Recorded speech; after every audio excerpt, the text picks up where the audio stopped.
These 5 beings only appear when your dark frequency awakens. There are moments in your life when you feel like something has shifted, quietly, invisibly, but you can't explain why. Your world still looks the same, but something inside you begins to feel foreign. You wake up and notice the light doesn't hit your walls the same way. You walk down the street and feel a pair of eyes watching, but there's no one there. Conversations that once gave you comfort now leave you cold. You're not broken, you're not lost. You've entered what many never will, an awakening of your dark frequency. And once this frequency stirs, it sends out a pulse into the unseen realms. A vibrational signature that signals one thing: you're ready. Not for joy, not for bliss, but for truth. And when that signal goes out, 5 beings start watching. They do not come for those who meditate casually. They do not appear to those who chase only the light. They are drawn to the rare few who have stepped into the shadows with open eyes. These beings do not teach through words, they teach through experience, through challenge, through disruption, and they do not arrive all at once. They come one by one, each pulling you deeper into the mirror of who you truly are. The first being is always subtle. You won't know it's there at first. You'll just feel the atmosphere around you change. The air will grow heavier, more electric. You'll find yourself feeling watched, not in fear, but with a sense of intimate exposure. This is the watcher. It appears not to speak, but to observe. To test if your frequency shift is authentic, it doesn't come in dreams or visions. It shows up in the feeling that something is always just behind you, following, sensing, scanning your soul. You might even glimpse it in the corner of your eye, a shape, a blur, a shadow that never fully forms. The watcher does not judge, but it records. It is the being that alerts the others when you're truly crossing the threshold, when your spiritual descent into darkness is not just a phase, but a calling. Most people run when they feel the watcher. They turn to light, to distractions, to rituals that promise safety. But if you're meant to evolve, you will stay in the feeling. You will let it look through you. Because when you stop running, the next being appears. Click subscribe to this channel to get more profound spiritual lesson. You'll know you've passed the first test when silence starts speaking louder than words. And when it does, the whisperer comes. This being doesn't show itself in human form. It comes through ideas that slip into your mind when you're alone. It poses questions that shake your foundation. What if you've been wrong about who you are? What if the thing you fear the most is actually your gift? The whisperer awakens your inner dialogue, the one you've avoided for years. It doesn't speak clearly. It hints, it loops, it inserts images into your imagination. You'll find yourself suddenly remembering people, places, decisions from years ago, all surfacing with new weight. That's the whisperer pulling you inward. And if you resist, it gets louder. Not by force, but by pulling apart the meaning in everything until you have no choice but to surrender. The whisperer doesn't care about comfort, it cares about awakening the questions that only your dark self can answer.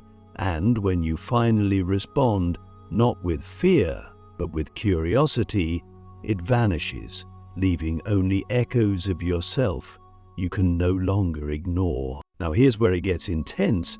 The third being comes not in silence, but in destruction.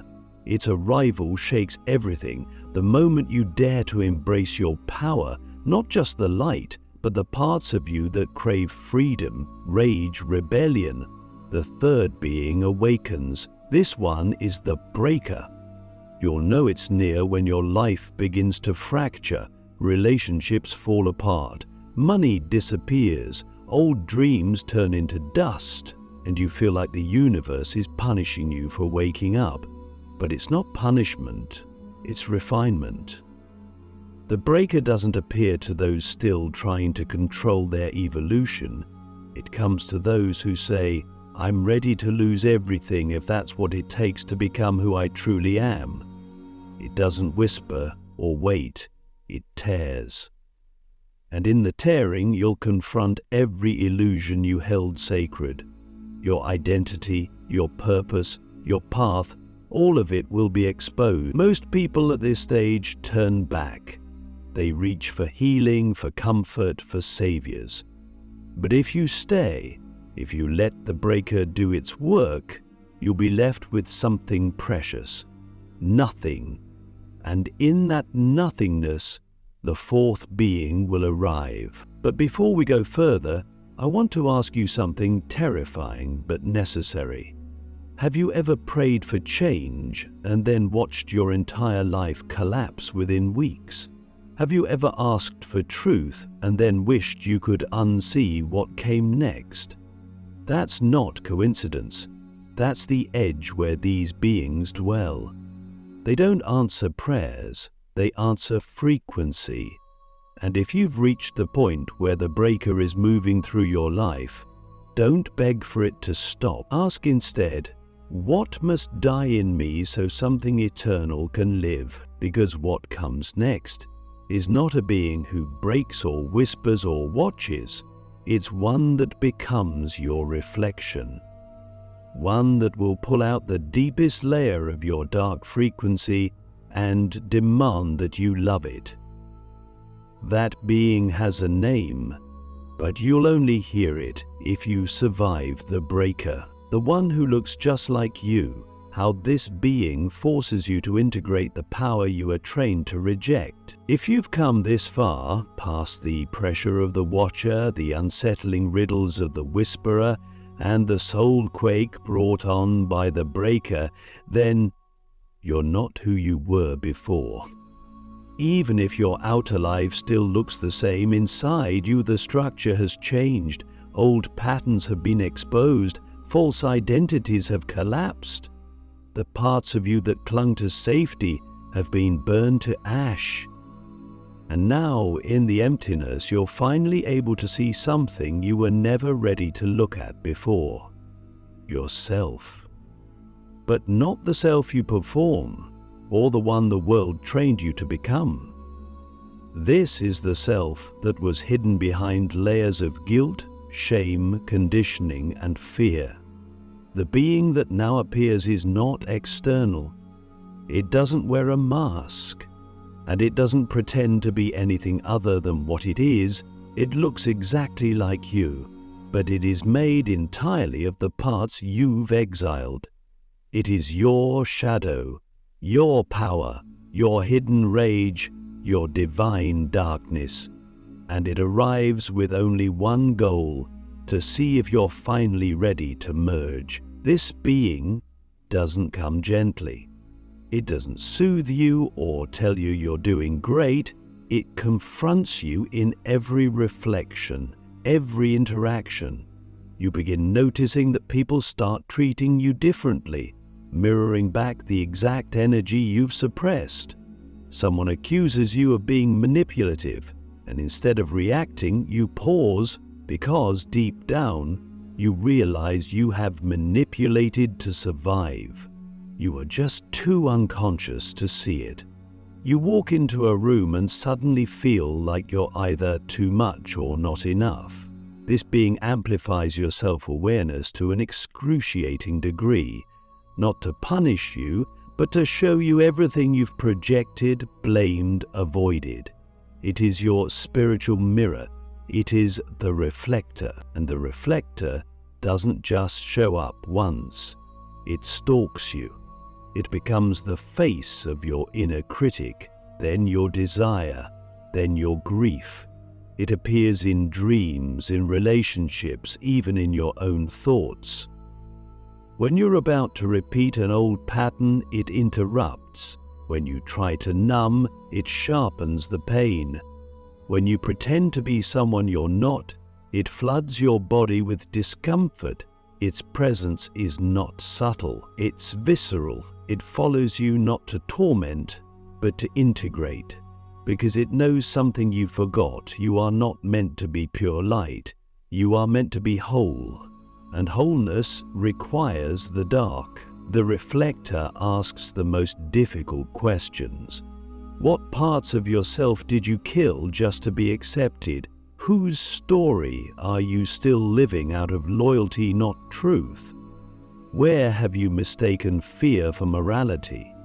These aren't questions you can answer with your mind. They're questions your body answers. You feel them in your bones, in your stomach, in your voice when it trembles. Because awakening your dark frequency doesn't mean becoming dark. It means reclaiming the parts of your soul that were labeled too intense, too selfish, too dangerous, too real. The reflector shows you how much of your life has been lived in exile from yourself. And here's the paradox. The more you resist it, the more you suffer. The more you try to fight the reflector to separate yourself from the parts it mirrors, the louder your life becomes. Illness surfaces, anxiety peaks, depression tightens. But when you begin to lean in, when you stop judging what you feel and start witnessing it with curiosity, things begin to shift. Not magically, not quickly, but deeply. You start saying no where you used to people please. You start letting anger speak without swallowing it. You stop apologizing for taking up space. You begin to trust your instincts, even when they contradict the rules you were raised with. This is integration, and it only happens after you've danced with the reflector long enough to realize it was never your enemy, it was your guide. Let me ask you something raw. Have you ever looked in the mirror and felt like there was someone else looking back? Not in fear, but in recognition. Like a deeper version of you was waiting for permission to come forward. That version is real. It's the part of you that doesn't care about being liked, doesn't apologize for its knowing, and doesn't ask for validation. It is the you that holds power, not power over others, but power over your own energy. And a reflector exists to make sure you meet that version fully before you access the final being. Because the fifth and final being doesn't come to those who are half awake. It doesn't appear to those who still fear their darkness. It only arrives when you've stood in front of your own chaos and said, I accept you. It's not just a teacher. It's not even a guide. It's something far more ancient, far more alien to the human mind. The fifth being doesn't mirror you. It invokes you. It pulls forth the one thing the world has never wanted you to own, your sacred authority. And when it arrives, you will not feel ready. You will feel reverent. Because by the time you meet this being, your frequency will have become too high to hide and too dark to be dismissed.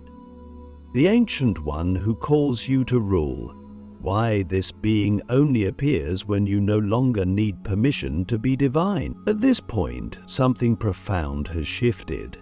You've walked through the Watcher's silence, the Whisperer's riddles, the Breaker's chaos, and the Reflector's raw truth. You've bled your false self dry. You've stopped reaching for safety and started standing in sovereignty. You've felt your own darkness move through your body, not as an enemy, but as the very force that kept you alive. And now, when you speak, the words don't come from your mind. They come from something deeper, something ancient.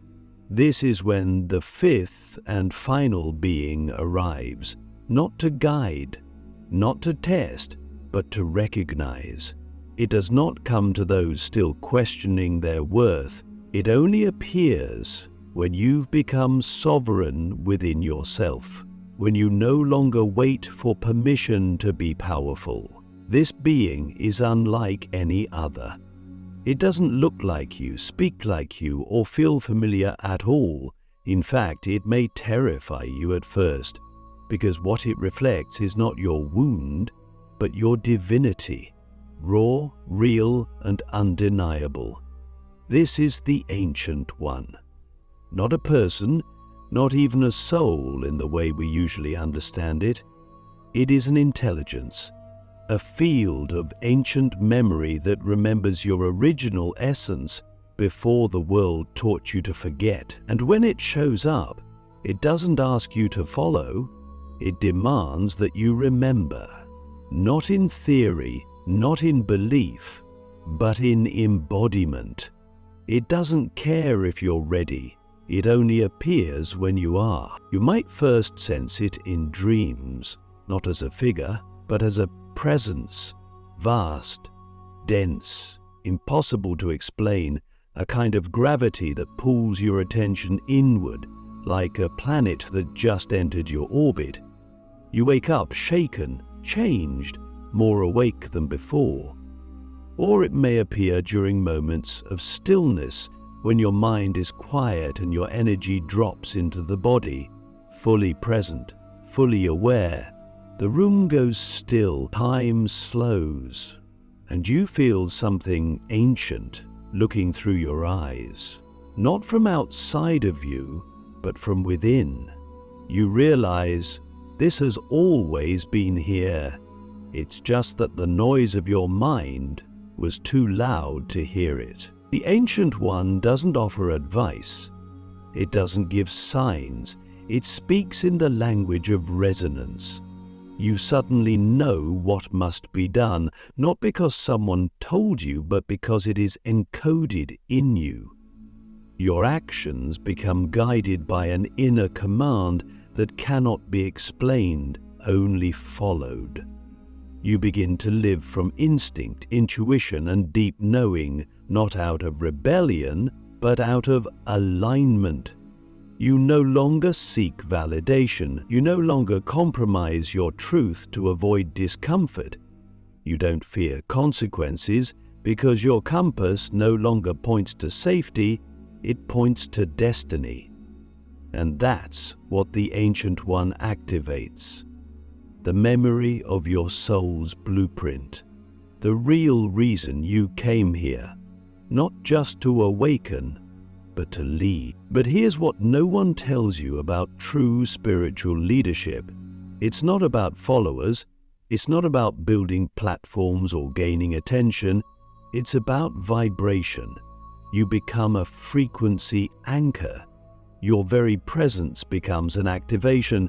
Others wake up just by standing near you. Not because you teach them, but because you are the teaching. That's why the Ancient One appears last. It only comes when your energy field is strong enough to hold the weight of collective memory. When you stopped needing to be chosen and started choosing yourself, the Ancient One will test this, not with trials, but with silence. After your encounter, there may be a void. No more messages, no more signs, no more drama. Just life, ordinary and empty. Why? Because the true sign of mastery is not in what happens to you, but in what flows through you when nothing is happening. Can you still walk in your truth when no one sees you? Can you still create when no one claps? Can you still embody the divine when the world forgets your name? That's what this being asks, not in words, but in absence. Its presence is too strong to stay forever. It leaves a frequency behind, and the real question becomes, can you live up to what it showed you about yourself? Because once you meet the Ancient One, the game changes. You're no longer a seeker, you're a frequency holder, a code carrier, a bridge between realms, and that comes with responsibility. Not in the way of duty or sacrifice, but in the way of embodiment. You don't get to hide anymore. You don't get to pretend you don't know. You've seen what you are. And from this point on, every choice either honors that truth or betrays it. So I ask you, what have you seen in yourself that you're still afraid to live out loud? What vision have you buried because the world might not accept it? What power have you withheld because it would make others uncomfortable? The Ancient One didn't come to make you comfortable, it came to make you real. And realness is not soft, it's holy. Becoming the being others will meet, how you now hold the power to awaken the dark frequency in others, everything changes after the fifth. Not because the world shifts around you, but because something inside you stops waiting for proof. You've met the beings, not just through visions or dreams, but through direct, unfiltered transformation. You've lost the version of yourself that needed to be seen, understood, or validated. You've surrendered the illusion that awakening is about light or peace. You now know the truth. Real awakening is about power. Not power over others, but the raw, unshakable presence of one who has faced themselves and no longer hides. That's when the final twist occurs. You look around and realize you've become one of the five. And now you are the being who appears when someone else's dark frequency begins to stir. You don't try to be a watcher, but people feel your gaze and confess things they've never said aloud. You don't act as a whisperer, but your words carry frequencies that loop in minds for days. You don't seek to break anyone, yet your presence triggers the unraveling of falsehoods. You don't reflect intentionally, but your silence mirrors people's shadows. And you certainly don't declare yourself ancient, but somehow others look at you and see something they can't quite explain. You become the catalyst, the code, the presence that calls others into remembering. And it's not always beautiful. Sometimes people reject you violently. They feel your frequency and react with fear or judgment. They project their insecurities onto you, unable to see that what they fear is not your power, it's the dormant power inside themselves that your presence awakens. You're no longer trying to be understood, you're now functioning as a spiritual mirror. The more whole you become, the more your energy disrupts anything false. That's your new role. Not savior, not healer, but activator. You'll start to notice that people either open around you or run from you. There is no middle ground anymore. That's because your energy doesn't match the old world. It belongs to the new. And the new world doesn't operate through pleasing or fitting in. It operates through resonance. If someone is ready to rise, your frequency will feel like permission. If they're not, it'll feel like threat. But either way, you don't chase or explain. You simply hold your field. And in doing so, you help others remember their own. But here's the deepest secret. These five beings weren't just external entities. They were always you. Different layers of your own awakening, your own archetypes rising from the dark. The watcher was your higher awareness. The whisperer was your intuition. The breaker was your soul cracking through false identity. The reflector was your shadow demanding truth. The Ancient One was your divine essence remembering its authority. You met them all, but you didn't just meet them. You became them. And now, your presence carries all five. So what happens now? You live. Not as someone seeking light, but as someone who is light and shadow. You walk through the world with clarity. You feel when it's time to speak and when your silence is the real medicine. You stop asking what your purpose is Because your being is your purpose. Everything you touch, every person you meet is affected by what you've integrated. And that's how the frequency spreads, not through force, but through embodiment. You're not waiting anymore, you're not ascending, you're anchored. And now others will find you, not because you marketed your light, but because their soul remembers your frequency. They will meet you in their moment of awakening, just like you met the five. And when they do, will you recognize what's happening? Will you remember who you are? Because now you are the being they've been waiting for, and you carry the awakening in your very breath.